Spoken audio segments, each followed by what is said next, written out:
Assalamualaikum warahmatullahi taala wabarakatuh. Jalan-jalan sore ya. Sekalian pertanyaan, dapat apa saya keliling Sumbar sampai tahap 5 secara independen ya, meninggalkan istri dan anak ya, dan biaya ditanggung sendiri.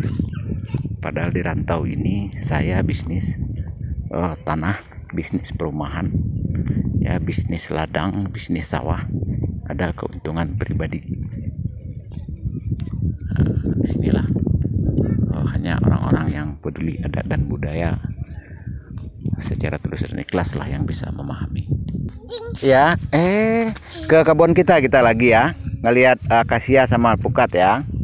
Diikuti terus channel YouTube Andi Khalifah Minangonisyawi. Terima kasih banyak. Assalamualaikum warahmatullahi taala wabarakatuh.